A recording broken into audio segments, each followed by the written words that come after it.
Convergence et révolution culturelle, comme qui dirait, le retour aux sources africaines, mais les chemins de la Renaissance africaine, quels sont-ils?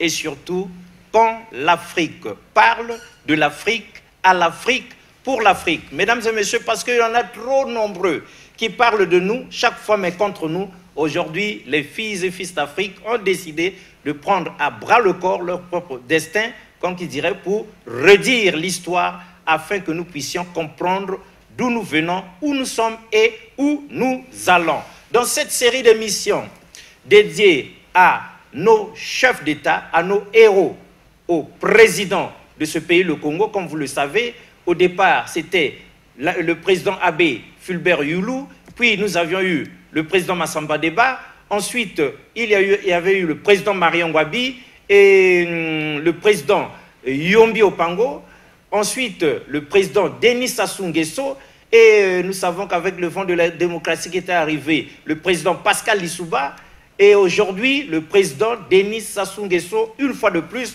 Mais qu'en savent finalement les jeunes aujourd'hui? Presque rien. Voilà pourquoi dans cette série d'émissions Convergence et révolution culturelle, nous sommes en train un peu de repasser notre histoire, de revoir ces temps passés-là pour que nous puissions découvrir qui ils étaient, afin que nous puissions mieux comprendre qui nous sommes aujourd'hui et ce que nous devrions bien être demain. François Andai Akera, ici, dont nous avons le livre, est notre invité, mais ce livre, le courrier des évocations, avec la préface de Ramsès Bongolo, nous dit quelque chose de très important qui justifie l'esprit même de cette émission.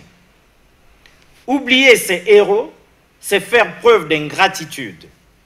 A contrario, les honorer, c'est reconnaître leur valeur ainsi que le poids des efforts fournis ou du sacrifice consenti pour le bien public. En rouvrant cette fenêtre historique, consciemment ou inconsciemment, close par le Congolais lui-même, François Andai Akera, qui est notre invité, mesdames et messieurs, c'est une préface que nous lisons ici, fait acte de devoir de mémoire. N'est-il pas du devoir de ceux qui détiennent la vérité historique de recadrer les erreurs ou de réparer les négligences de l'histoire? Nous pensons que oui.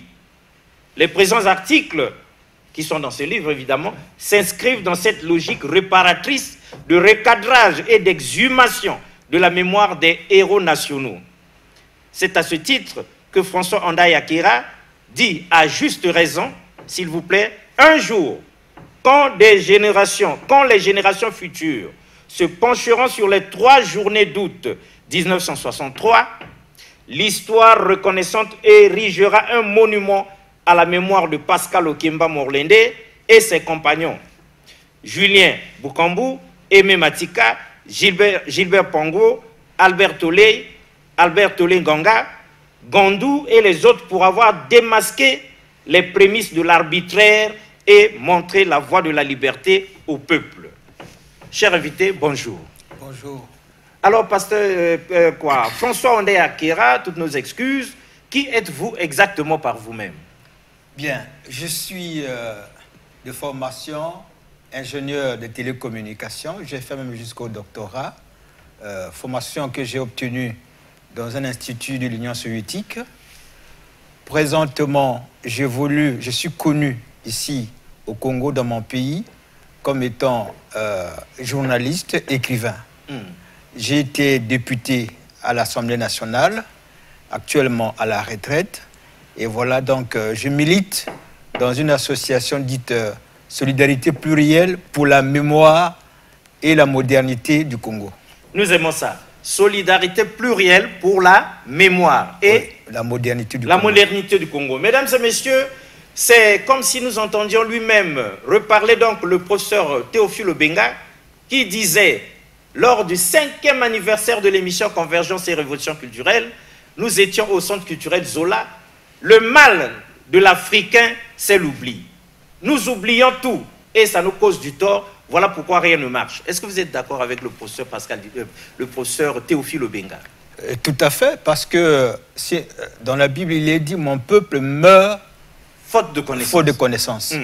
Or, malheureusement, ce que nous constatons, c'est quoi? C'est que ce qui s'est passé à peine 10 ans, à peine 15 ans, prenons ce qui s'est passé en 60, en 68, en 70, si vous parlez aujourd'hui de la naissance du Parti congolais du travail, si vous parlez de ce qui s'est passé en 72 avec l'imbroglio avec le lieutenant Ange Diawara, nos jeunes d'aujourd'hui ne savent absolument rien. Plus rien du tout. Non seulement plus rien, mais ils ne savent rien. Absolument ils ne savent rien. même pas par où commencer. C'est ça. Donc, nous militons pour que nous puissions transmettre aux générations actuelles et donc aux générations futures ce que nous savons, ce que nos aînés ont fait, ce que la colonisation a été, ce que l'Afrique a été, quels sont nos héros, quelles sont les fautes, quels sont les chemins à éviter, les pièges, ainsi de suite, de manière à construire une identité congolaise, à construire l'homme congolais nouveau qui pourra valablement affronter ces problèmes. Honorable un jour, honorable toujours. Honorable François Ndai Akera, l'Afrique a souffert dans son histoire. L'histoire de l'Afrique, visiblement, est extrêmement douloureuse. Le professeur Théophile Obenga disait « Aucun peuple n'a souffert comme le peuple africain dans l'histoire de l'humanité. » Tout à fait, parce que le problème, c'est lequel? C'est que dès le XVe siècle, la rencontre que j'appelle pas la première rencontre, parce qu'il y a eu une deuxième rencontre au XIXe siècle. Donc, la première rencontre Afrique-Europe s'est située au XVe siècle. Et cette rencontre s'est faite à notre détriment, dans ce sens que les commerçants européens qui sont arrivés ont fini par trouver non pas j'allais dire, la matière première, comme aujourd'hui on prend le pétrole, on prend le cuivre, on prend le cobalt, le coltan, et ainsi de suite. La matière première, c'était l'humain. L'humain. Donc la personne humaine. Et nous avons été donc transplantés de l'Afrique vers les Amériques. Et cela a constitué quelque chose qui, jusqu'à présent, nous souffrons. Parce que le professeur parle, quand le professeur dit qu'aucun peuple n'a souffert comme le peuple africain, effectivement, nous avons été victimes d'un génocide.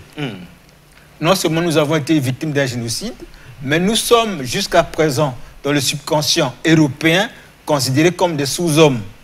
Nous sommes les nègres. Le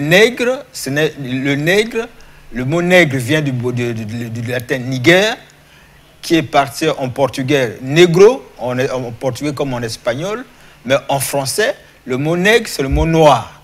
Mais dans le temps, et dans toute l'Europe, sauf dans les pays slaves, le nègre, c'était le rebut humain, c'est-à-dire la personne déchue de sa dignité humaine pour être juste qu'un rebut. Avili, chosifié, piétiné. Exactement. Humilié. Et c'est pour ça que, vous savez, le fameux Code noir, le Code noir de Jean-Baptiste Colbert, qui dit que nous avions le statut de meuble. Ah oui, bien sûr. Voilà, corvéable à merci, échangeable, ainsi de suite. Nous étions des objets. Des objets. Mais aucun peuple dans le monde, si vous prenez les Asiatiques, vous prenez même les Indiens qui ont été massacrés, les Indiens d'Amérique, mais nous subissons jusqu'à présent. Pourquoi? Parce que cela reste en nous comme une tare. Une tare. Malheureusement. Et c'est ça contre lequel des leaders tels que Malcolm X se sont levés aux États-Unis en pleine ségrégation raciale. Des leaders tels que Martin Luther King se sont levés pour dire non, on ne peut pas continuer comme ça, parce que la ségrégation, justement, se basait sur ce départ de la rencontre Afrique-Europe. Ça, c'est la première rencontre. Et la seconde rencontre se situe à la fin du 19e siècle, lorsque les Européens reviennent, non plus pour transplanter les populations vers d'autres continents, mais cette fois-ci pour les esclavagiser sur place. C'est-à-dire, la colonisation n'a pas été une simple colonisation comme ailleurs, parce que colonia, en latin, ça veut dire espace à mettre en valeur. Bon, quand ils sont venus, la mise en valeur, c'est que c'est accompagné par l'esclavagisation des populations. Tel que chez nous ici, nous avons connu le goulag, chemin de fer Congo-Océan, où des populations sont venus de Centrafrique, du Tchad, du Congo, et pour construire ce chemin de fer qui a coûté tant de vies humaines. On dit que le chemin de fer pardon, est imbibé de sang humain. Oui, d'aucuns disaient, bon, si vous prenez l'auteur tel qu'Albert Londres, qui a dit qu'il n'a jamais vu ça. Albert Londres, c'est un journaliste, un grand reporter français, mort en 1932, je crois, qui est venu ici au Congo en 1928 à Pointe-Noire et qui était sur le chemin de fer. Il a vu comment la personne humaine était dégradée, déshumanisée. Pourquoi? Parce qu'il était traité comme étant un rebut, comme je disais tout à l'heure. Il n'était pas considéré comme étant un ouvrier, un manœuvre, mais juste quelqu'un qu'on envoyait finalement au chaudron, à la casse, à la mort. Un véritable esclave. Oui, il avait un statut d'esclave, effectivement. Et nous autres, en faisant Brazzaville, Pointe-Noire, Brazzaville, par le train bleu, par Gazelle ou bien par quoi, ou bien par la Grande, nous n'avions aucune idée des souffrances, des douleurs, des gémissements, des grincements de dents, du sang, de la sueur versée par nos ancêtres. Il y a une métaphore qui dit que sur ce chemin de fer, chaque traverse, hein, c'est-à-dire chaque traverse représente une personne. Ah oui, bien sûr. Voilà. Alors, et même Dongala, Emmanuel Dongala l'a dit. Emmanuel Dongala dans je crois que c'est des origines. Attendez, il y a un roman dont j'oublie le titre. Le feu des origines. Le feu des origines. C'est pas lui qui l'a dit en premier lieu, mais il a répété également dans son roman Le feu des origines que passagers, vous en passant, sachez que sur ce chemin de fer, chaque traverse représente une personne humaine. C'est pour dire combien nous avons souffert. Et le problème, c'est lequel? C'est que jusqu'à présent, il n'y a pas une stèle qui a été élevée à la mémoire de ces victimes. C'est grave, ça. Voilà. Jusqu'à présent, il n'y a pas une stèle. Mais d'où vient-il qu'on n'y ait pas pensé? Et tout simplement, les dirigeants congolais qui ont succédé donc, aux Français, depuis 1960 jusqu'à présent, ne se sont jamais tournés vers ce sujet. On fait tout le temps, d'ailleurs même... Certainement pour éviter de clabousser la France. Non, il n'est pas question. La France, non, au contraire, la mémoire... La France aujourd'hui célèbre la mémoire de l'esclavage.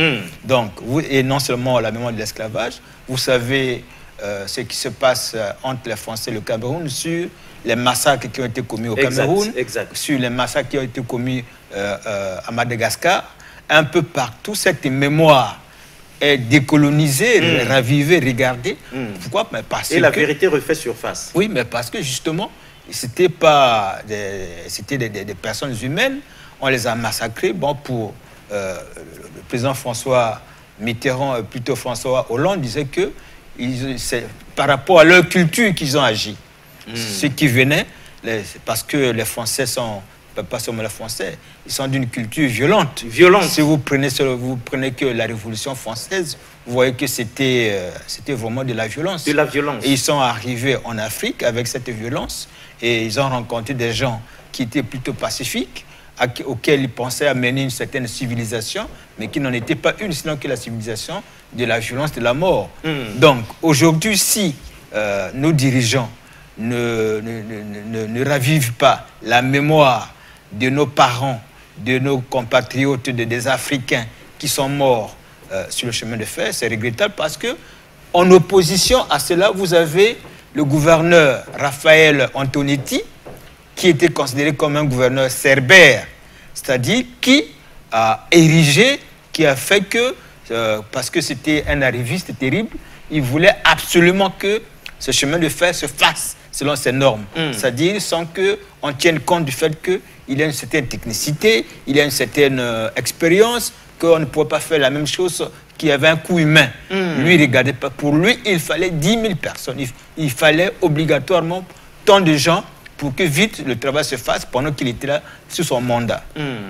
Or, aujourd'hui, nous avons à Pointe-Noire une place, Raphaël Antonetti, où son buste est là. Hein? Son buste? Le buste de Raphaël Antonetti trône à Pointe-Noire, là où il y a le...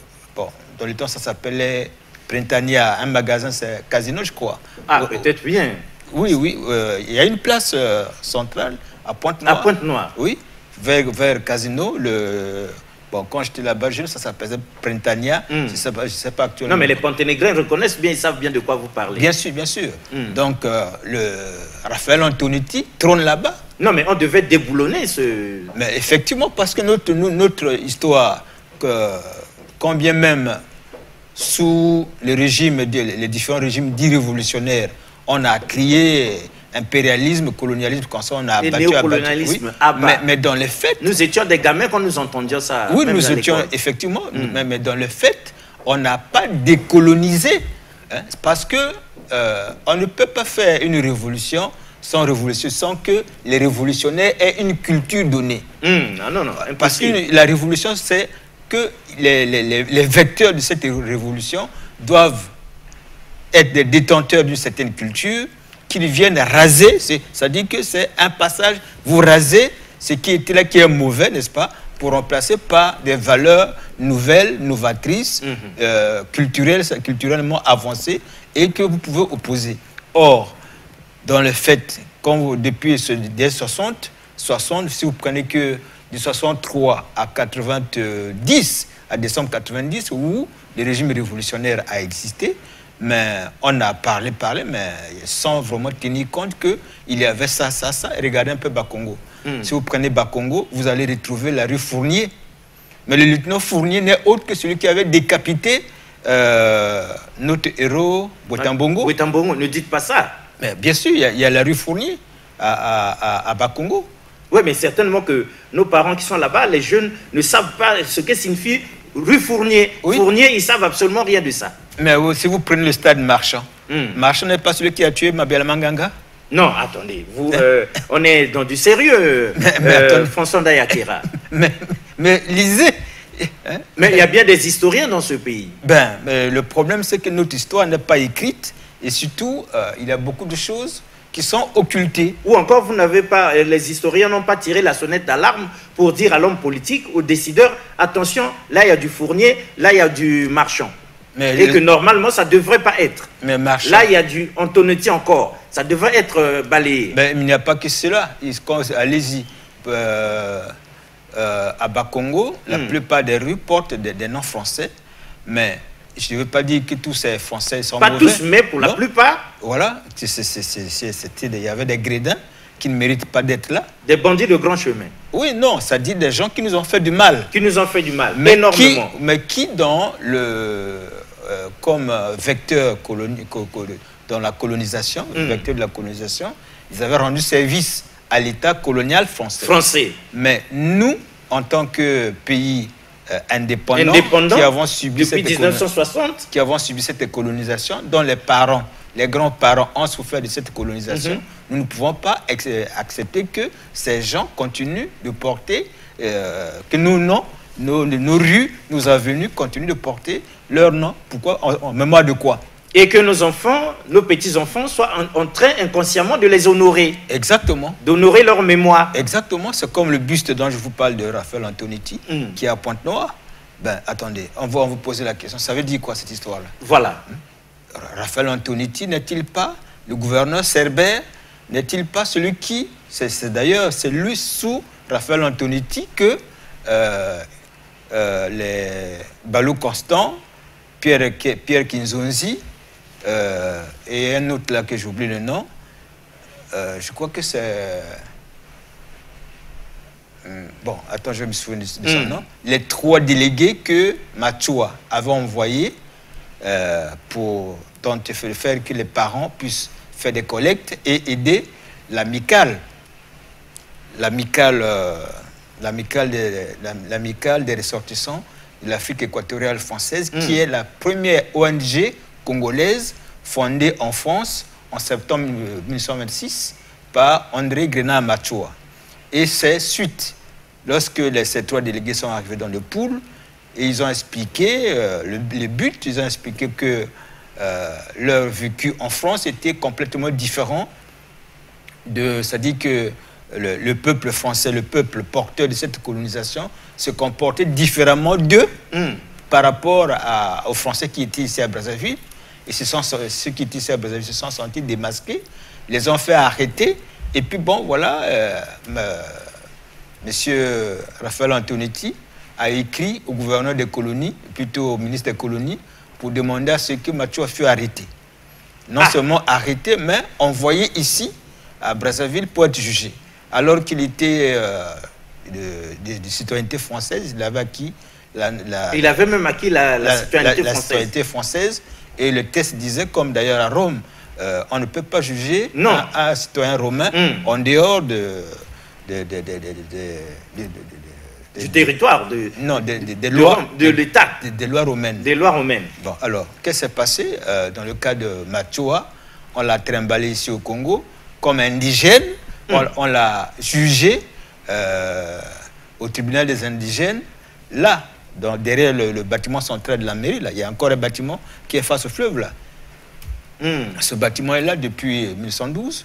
Et c'est là où on a le 3 avril, si j'ai bonne mémoire, le 30 avril, Machoua fut jugé et condamné à 10 ans de réclusion, de travaux forcés. Voilà. Donc, nous avons toute cette histoire-là, elle n'est pas connue. Toute cette histoire n'est pas connue, mesdames et messieurs.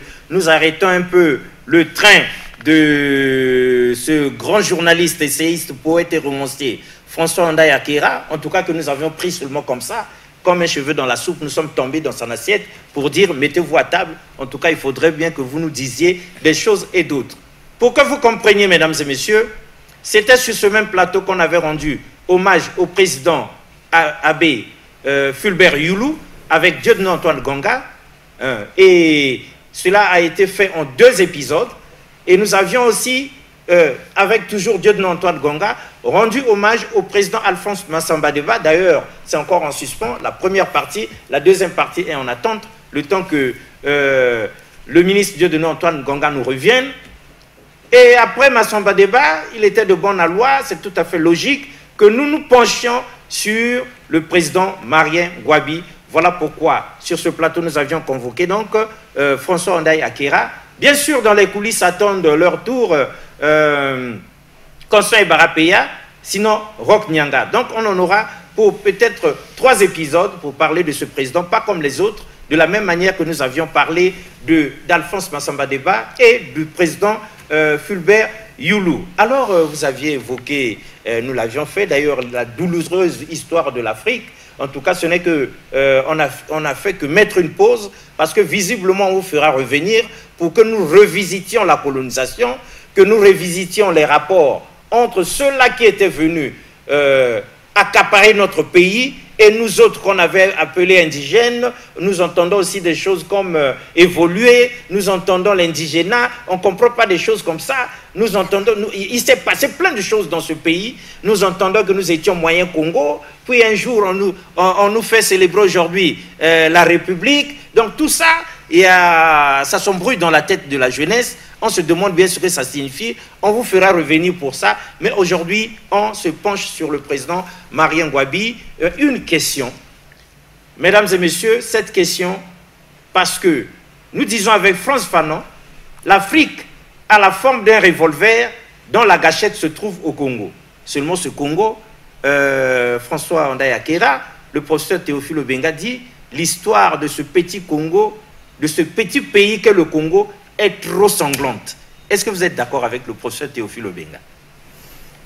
Bien, dans une certaine mesure, si vous prenez le temps linéaire qui s'écoule entre 1960 et 1997, ou même si vous prenez jusqu'en 2017, nous avons connu des guerres que d'autres territoires, d'autres pays, tels que le Gabon, notre voisin, n'a pas connu. Non.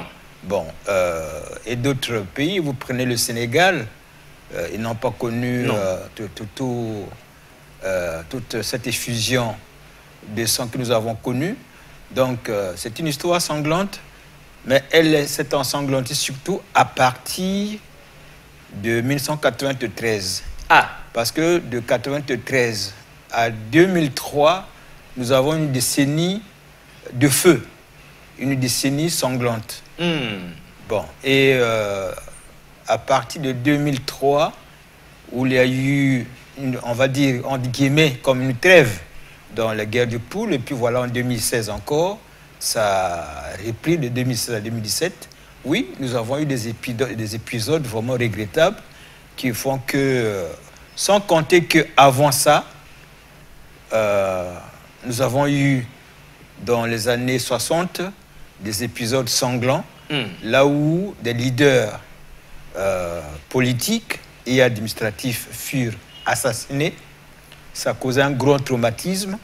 Et donc, oui, je crois que le professeur a tout à fait raison. Nous avons une histoire sanglante. Oui, mais parce que nous avons une avenue comme ça, qu'on appelle, avec, je ne sais pas, j'allais dire éloquence, mais comment, avec le mot nous échappe, excusez-nous, c'est comme si c'était avec plaisir, de façon joyeuse, avenue des Trois Martyrs. Et ça sonne très bien. Mais c'est du son. Non, ici, il ne faut pas confondre. Ah, c'était pas du son. Attendez, les Trois Martyrs, il s'agit du mouvement insurrectionnel de 1963. Le 13 août 1963, Pascal Okiemba Morlende, alias Matiti Mabé. Ah, Matiti Mabé. Voilà. À nous, l'unique Matiti Mabé qu'on connaît, c'est l'orchestre Bana Poto Poto. Bon, c'était dans l'orchestre Bana Poto Poto, paix à son âme. Or, monsieur dont vous parlez, c'est Pascal Okiemba Morlende.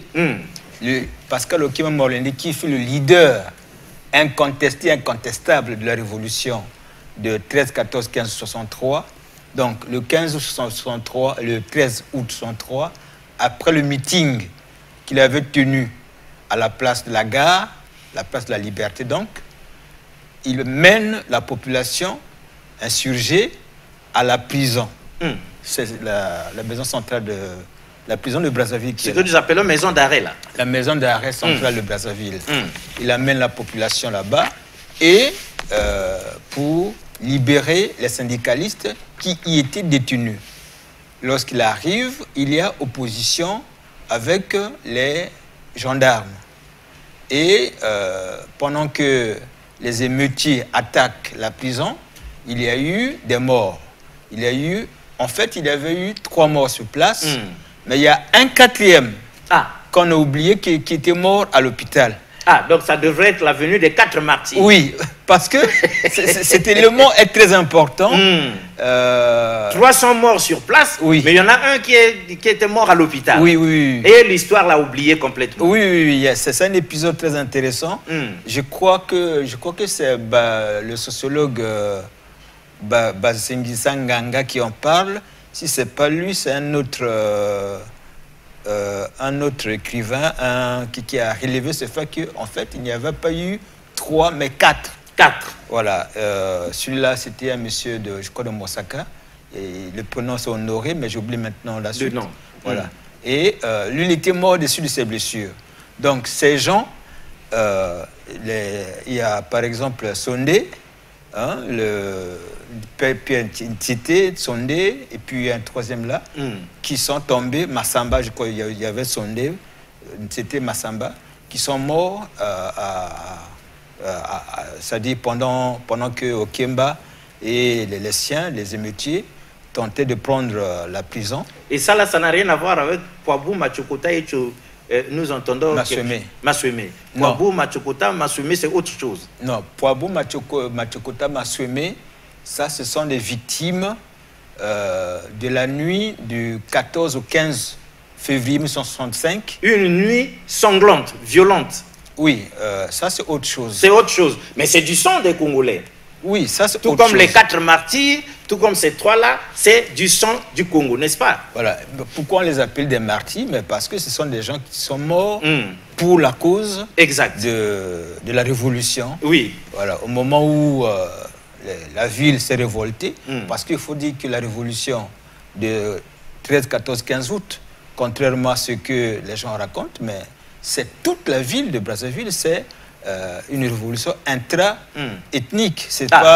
C'est toute la ville. Le président Youlou était vomi par toute la ville. C'est de A à Z. C'est pas un groupuscule. Tout simplement que Okiemba et les syndicalistes avaient canalisé la révolte. Voilà. Ils avaient canalisé la révolte. Et voilà, donc, ce qui fait que le président, quand il signe sa démission, il savait de quoi il s'agissait. Il savait que ce n'était pas un petit groupe, ce n'était pas des comploteurs, non. D'autant plus que cette révolution s'était passée de manière instantanée.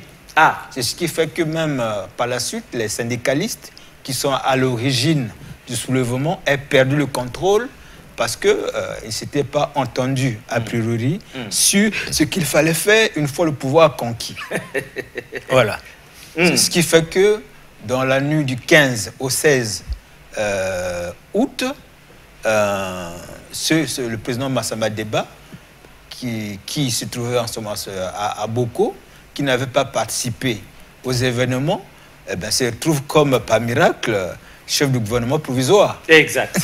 Voilà. Donc c'est une plongée magnifique, mesdames et messieurs, vous l'aurez compris peut-être avec nous, que nous sommes là pour parler du président Marien Ngouabi, quel homme il était, quel homme politique, et qu'est-ce qui lui était arrivé, pourquoi ça lui était arrivé. Nous sommes là pour parler de ça, mais il se trouve que depuis 25 minutes, il y a beaucoup d'autres choses qui se présentent à nous. Comme qui dirait, nous l'avions vu, nous étions un peu adolescents pendant la conférence nationale souveraine, une enquête d'envergure nationale pour savoir ce qui était arrivé au président Marien Ngouabi. Et à ce jour, on est toujours dans des contradictions, pour ne pas dire, on ne sait même pas qui avait fait quoi. Voilà, donc aujourd'hui, comprenez notre émotion, nous allons parler de cet homme-là. On profite de ce livre-là que vous nous avez apporté aussi, l'occasion fait le larron. C'est de André Akwala, propos sur le 1er août 1968 au Congo, Brazzaville. Dans ce livre-là, la préface, mesdames et messieurs, c'est ça qui nous a attirés. Ici, il est dit ceci. Le 1er août 1968, dans l'après-midi d'un jour de saison sèche sous l'équateur, une nouvelle alarmante bouleverse le train-train quotidien du palais présidentiel. Le chef de l'État, M. Alphonse Massamba Deba, et ses collaborateurs apprennent, interloqués, l'évasion du capitaine Ngouabi Marien, en garde à vue au commandement de la gendarmerie depuis le 29 juillet. Ce dernier vient d'être libéré par un commando de parachutistes qui l'ont conduit à leur base en vue d'un soulèvement militaire. Au palais, la confusion s'installe et dégrade le bon sens qui indiquerait la voie idoine pour faire face au péril. Les heures qui suivront, mesdames et messieurs, réputées décisives pour la survie d'un régime vieux d'un quinquennat, voient la confusion se transformer en panique. En effet, le 2 août, dans la matinée, l'état-major de l'armée, loyal au pouvoir en place, subit une grave déconvenue. Ces unités, gendarmes et parachutistes appelés en renfort de Pointe-Noire, dépêchés contre les insurgés, fraternisent avec ces derniers. Le 3 août, s'il vous plaît, les miliciens du corps de la défense civile, bras armés du régime, font à leur tour défection. Le même jour, le chef de l'insurrection, le capitaine Marien Ngouabi, s'empare du commandement de l'armée. Lâché par ses soutiens militaires, ce même 3 août, le président Massamba Deba tente de faire passer l'orage, réfugié dans son village, Kolo, à 80 km au sud de la capitale. Le 4 août, lorsqu'il remet pied au palais, les dés sont déjà jetés. Le jour suivant, en effet, le 5 août, le capitaine Ngouabi se proclame président d'un conseil national de la révolution. Comprenez notre émotion. CNR, organe chargé de conduire la transition politique.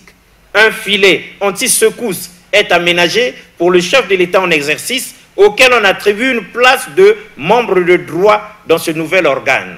L'insurrection a triomphé. La déposition du président se fera par étapes. Finalement, mesdames et messieurs, le 4 septembre, M.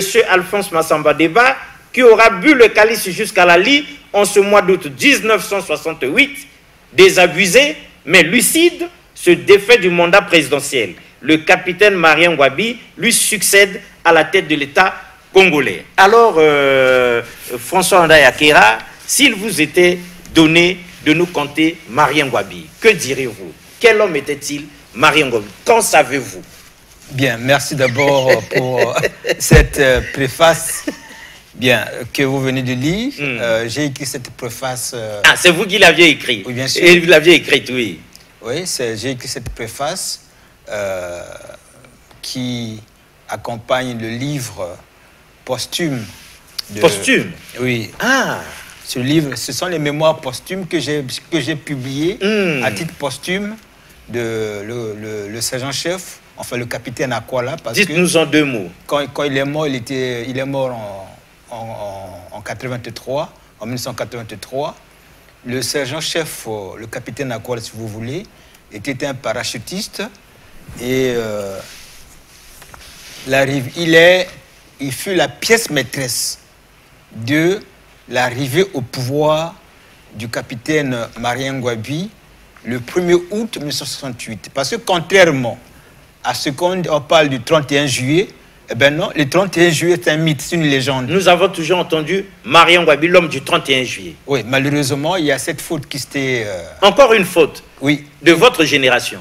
Non, pas de ma génération, de nos aînés, parce que en 68, moi j'étais pionnier à l'école primaire. J'avais 12 ans, donc vous voyez, c'est pas ma génération. Non, quand vous faites l'autre là, lorsqu'on regarde, ce qui est curieux dans cette affaire, c'est quoi? C'est que nos leaders, nos différents leaders, dans le fameux Ndalagraï, qui fut longtemps l'homme de la communication, de la propagande et tout, mais souvent, ils font des choses beaucoup plus dans la spéculation, sans s'apercevoir qu'ils ne collent pas à la réalité telle qu'elle est donnée.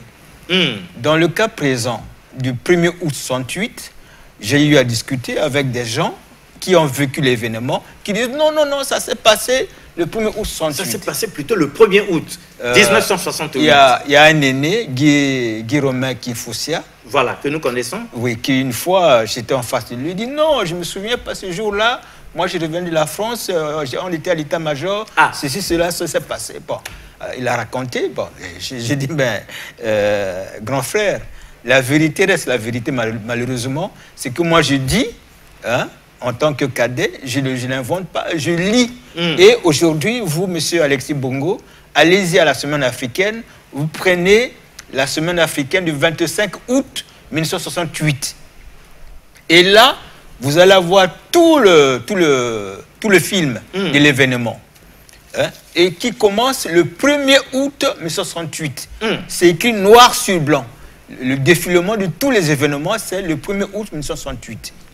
Voilà. On parle bien de capitaine qui avait été arrêté le 29 juillet, mais l'insurrection que conduit, dont il va prendre la tête, c'est le 1er août 1968. Et il n'y a pas que la semaine africaine qui est sur place, mais il y a également des journaux français qui se réfèrent au 1er août 1968. Alors moi, en faisant d'abord, moi j'étais estomaqué, je me suis dit, mais attends, mais comment nos grands frères, nos leaders ont pu faire une telle faute? Ils nous ont toujours dit ça depuis toujours. Oui, ils ont toujours dit, mais vous savez, c'est en écrivant un article, quand j'ai fouillé, je me dis, mais d'où vient la faute? Parce que même dans les discours de Marien Ngouabi, la date du 31 juillet apparaît, non pas tout de suite, elle apparaît vers octobre 68. Pourquoi? Parce que la manière dont on avait déposé le président Massamba Deba, il n'y avait pas de triomphalisme. C'était une affaire anti-révolutionnaire. Voilà, il n'y avait pas de... Parce que jusqu'au 4 septembre 1968, le président Massamba Deba faisait partie du CNR comme membre de droit. Et je vais vous dire que le 15 août 68, mais le 15 août et le 15 août 68, il a présenté le CNR au plénipotentiaire qui était dans notre pays, c'est-à-dire les ambassades de Kosovo. Voilà. Ils étaient ensemble comme étant, c'est-à-dire il y avait des... C'est authentique. Mais ça dit qu'on tentait de régler ça, comment, quelle devait être sa position, quelle devait être son nouveau statut, ainsi de suite. Donc, il n'y avait pas de réclamation de dire que le 31 juillet ou bien le 1er août, nous avons gagné. Il n'y avait pas de triomphalisme. Il n'y avait pas de triomphalisme.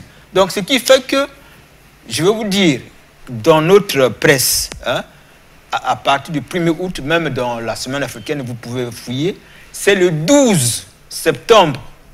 C'est le 12 septembre 1968 dans Etumba, dont le directeur de publication était, comment s'appelle, celui qui fut le médiateur de la République là longtemps, le vieux. Donc lui, il était le directeur de publication d'Etumba. Et il avait écrit un brillant article dans le 12 septembre 1968, où la première fois, la date du 31 juillet est mentionnée comme étant la date de l'avènement de Marien Ngouabi. Mais ceci dit, entre parenthèses, je vous dis que le 31 juillet, en fait, c'est ce jour, le 31 juillet, les partisans du président Massamba Deba s'étaient rassemblés en nombre à la mairie. S'étaient rassemblés en nombre à la mairie pour lui apporter un soutien indéfectible et lui dire qu'il fallait, dissoudre l'Assemblée nationale, qu'il fallait suspendre le bureau politique et qu'il fallait réformer tout l'appareil politique. Vous comprenez? Et lui, en fait, c'était un schéma déjà tracé, comme vous savez comment faire ces meetings-là. Et les gens étaient partis dire ce que déjà le président et les autres avaient conçu. Et qu'est-ce qui se passe le 1er août 1968 à 12h, c'est-à-dire à 13h, au journal de 13h, et voilà, le président annonce, c'est-à-dire il y a des annonces présidentielles qui passent pour dire que, bon, voilà, il n'y a plus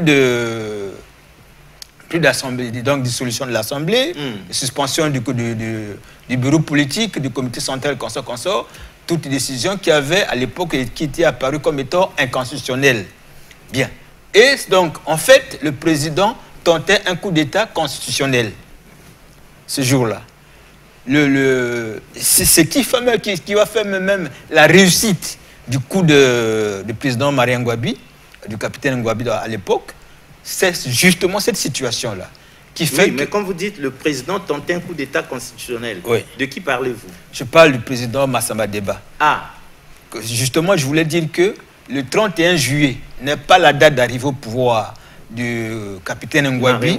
Ouais, pourquoi? Parce que le 31 juillet, ce sont les partisans du capitaine, les partisans du président de la République, du président Massamba Deba, qui, en nombre dans la ville, avait fait un grand meeting où pour lui des recommandations, il fallait faire ceci, il fallait faire ça.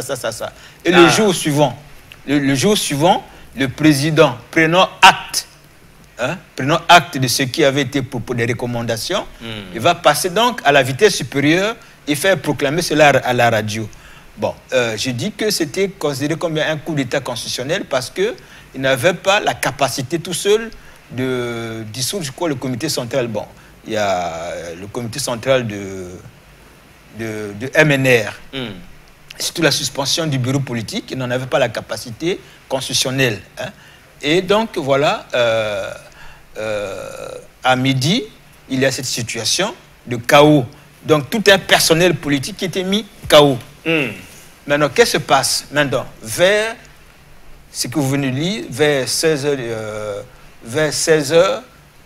à Kuala-Lumpur, un commando de 8 personnes passe à l'action, délivre le capitaine qui était en garde à vue au commandement de la gendarmerie, là où il est actuellement. Donc le capitaine Marien Ngouabi. Voilà, il l'emmène à la base aérienne et vers 17h, le palais apprend que voilà, le capitaine s'est échappé de la maison d'arrêt. Non, de la garde à vue là où il était.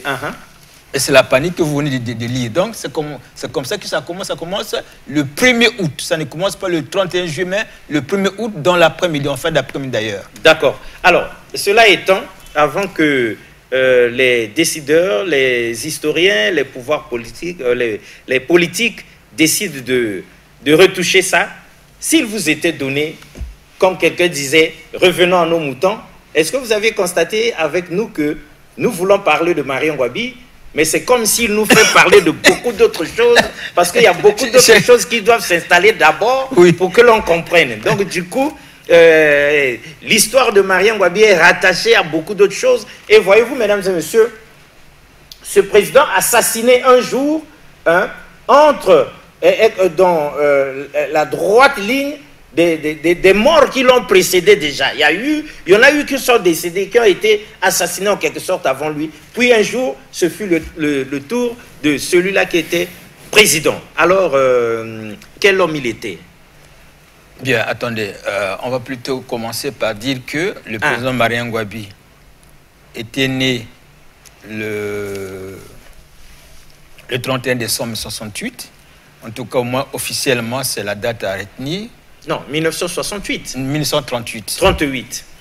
31 décembre 1938. Voilà, c'est la date à retenir. Qu'il a fréquenté, il est né à Ombele, un village qui est non loin de Owando. À l'époque, c'était Fort-Roussé. Il a fréquenté dans une école aujourd'hui qu'on appelle l'école des 3 présidents. Ah oui, nous avions eu la chance de voir ça.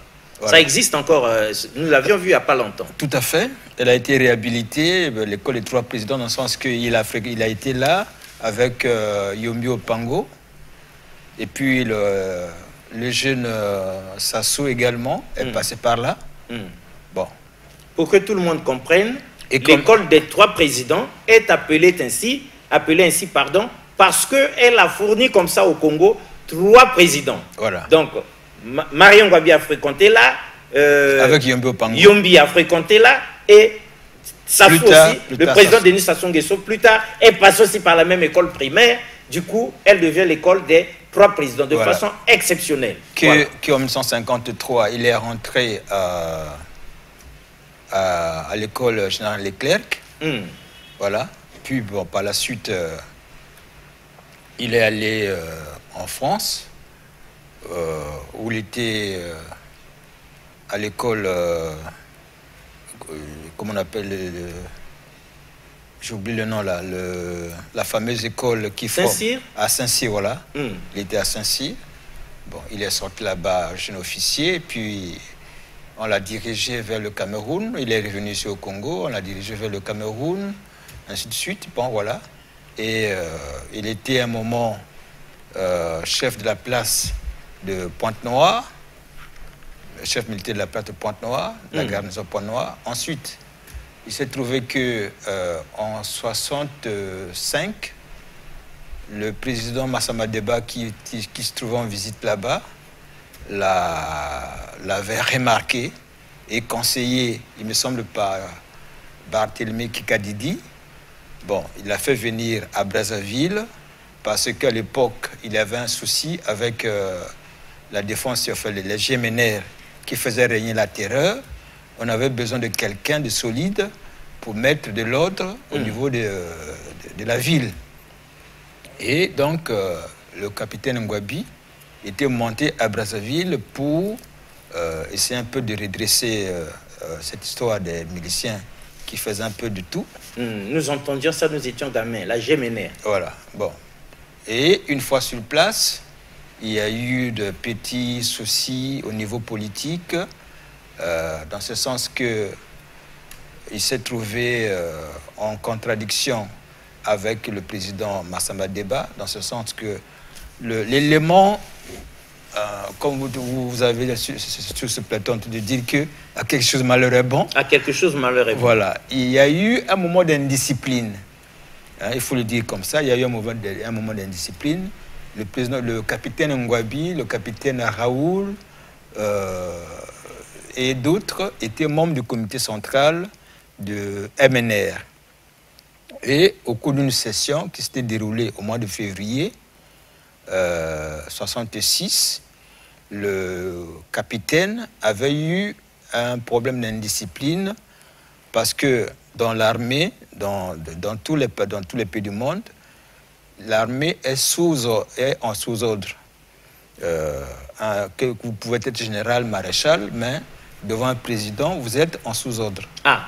Et donc, au cours de cette réunion, le capitaine Ngouabi, commentant un fait de l'actualité politique, aurait eu à dire que voilà, bon, si un moteur est défectueux, il faut l'enlever. Il avait lancé ça en direction du président Massamba Deba. Et puis, surtout, il était sorti. Il avait claqué la porte. Bon, alors, ça, le président Massamba avait pris ça comme étant une défiance. Et puis, pour son honneur et tout, bon, avec le jeune capitaine, il s'est redit. Et le problème, c'est qu'il va chercher à se venger d'une manière, on va dire, maladroite. Ah. Dans ce sens que si le capitaine avait commis son indiscipline dans un milieu restreint, le président qui cherche à se venger, bon, d'abord, il somme le capitaine à repartir à Pointe-Noire, où il devait être là-bas cette fois-ci en sous-ordre, ce qui refuse, ou plutôt il temporise en s'entendant avec d'autres gens un peu au niveau du bureau politique qui tentent de le protéger. Et puis, comme il ne trouvait pas la solution, au cours d'un séjour du président Massamba à Madagascar, ben, il ordonne à ce que le capitaine soit dégradé, rétrogradé. Donc, il passe de capitaine à soldat de 2e classe. Ah, bon, c'est chaud. Voilà, à l'époque, un soldat, lorsqu'on était capitaine en 68, c'est comme si on est général aujourd'hui. Bien sûr. Donc, on imagine. Voilà. Et surtout, la communication présidentielle va commettre une erreur, une faute grave, en ce sens que, au cours du journal de midi, on annonce la rétrogradation du capitaine. Bon, ça a créé une émotion vive auprès de ses partisans, les gens du Nord. Ben, comment Ngouavi rétrogradé, comment cela, tout. Bon, voilà. Et cela se passe le 26 juin. Bon, suite à cela, à l'époque, il faut encore dire, à l'époque, nous étions catalogués par ethnie. Ah oui, parce que nous nous apprêtions à poser la question, il y avait quand même un vent de tribalisme qui soufflait. On était catégorisés dans les cartes d'identité. Déjà dans les cartes d'identité, on mettait coutume, Mboshi, coutume, Sissi, coutume. Bon, donc... on voit bien que c'est dans la droite logique de diviser pour mieux régner. Oui, mais ça vient de la colonisation. Oui, donc on précisait bien dans les cartes d'identité si on était Mboshi, Bembe, Dondo, Vili ou bien Kamba. Coutume, tout bon. Et donc là, à partir de là, l'une des organisatrices de la manif qui va avoir lieu le jour suivant, c'est la regrettée, celle qui était présidente de l'URFC, Céline Ekobang. Ah oui, Ekomba. Ce nom aussi, nous avions entendu ça. Voilà, Céline Ekobang c'est la première présidente de l'URFC. Ah. C'est une femme, une très belle femme, dynamique, consort. Et elle va prendre fait et cause. D'ailleurs, le capitaine lui-même était allé la manquer à la maison. Et puis, elle va se transporter, vient retrouver le capitaine et qui lui explique de quoi il s'agit. Et hop, la riposte s'organise le jour suivant, donc le 27 juin. C'est le 27 juin que le capitaine Ngouabi entre dans l'histoire congolaise. Le 27 juin 1968. 66. Ah, 22. Le 27 juin 1966. Voilà, c'est ce jour-là qu'il est rentré dans l'histoire. Ah. Mais pourquoi le 27 juin 1966? Parce que il va y avoir on dirait pas un soulèvement, mais une grosse manifestation de protestation en faveur du jeune capitaine.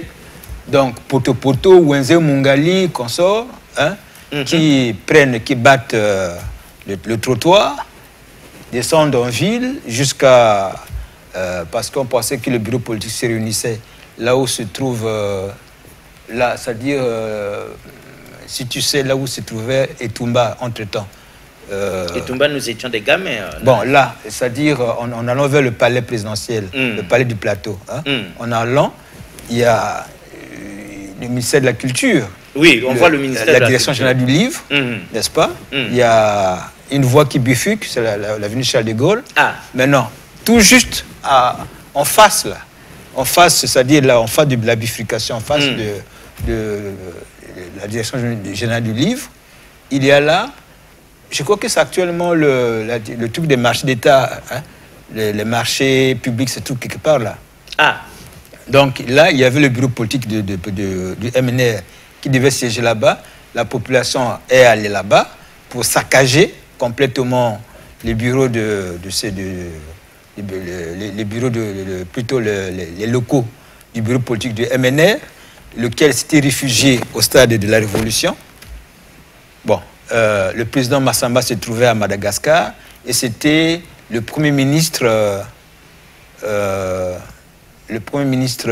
Nomaz Alaï qui avait l'affaire en main et c'est lui qui avait tout fait pour faire que bon, parce que... C'est d'Ambroise Nomaz Alaï qu'il s'agit? Oui. Ah.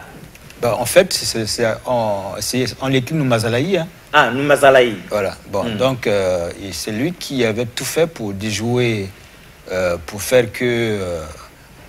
parce que l'armée était derrière le capitaine. Hein. L'armée, il y avait la population et l'armée qui était derrière le capitaine.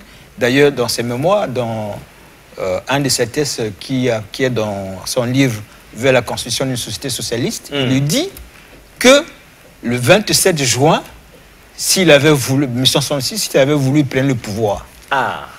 Le 27 juin 1966, il cite Kimboala, il cite beaucoup de gens, parce que Kimboala était très chaud, Kimboala Kaya était quelqu'un de très chaud, mais qui était derrière avec lui également.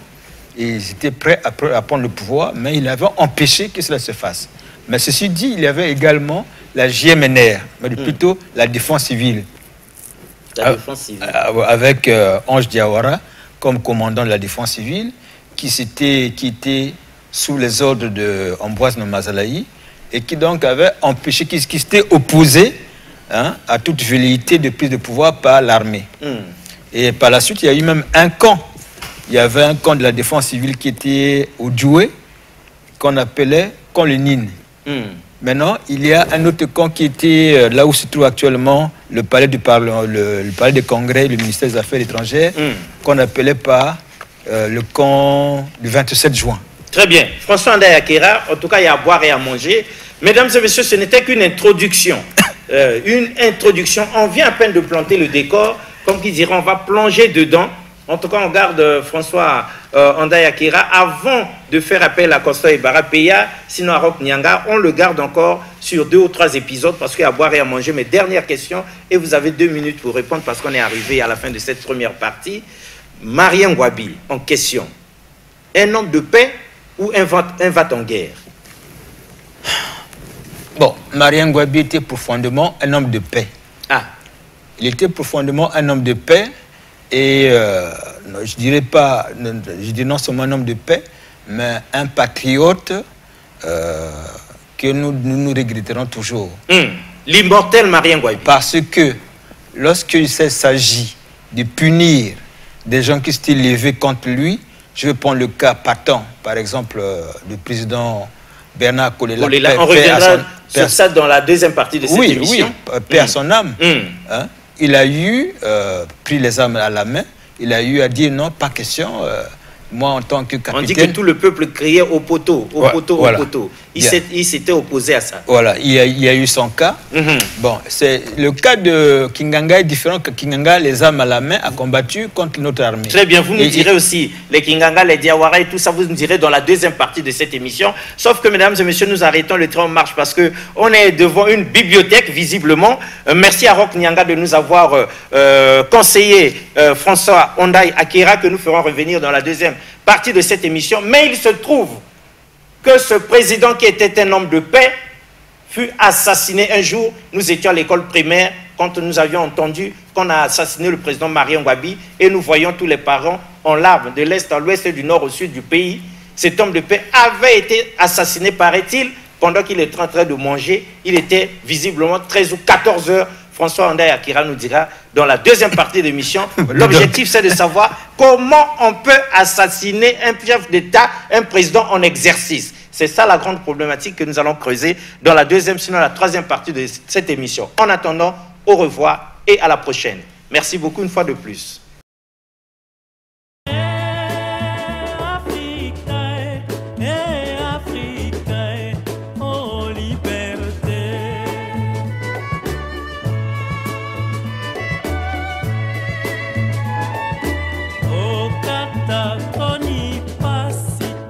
Soki na kati, oteka basi.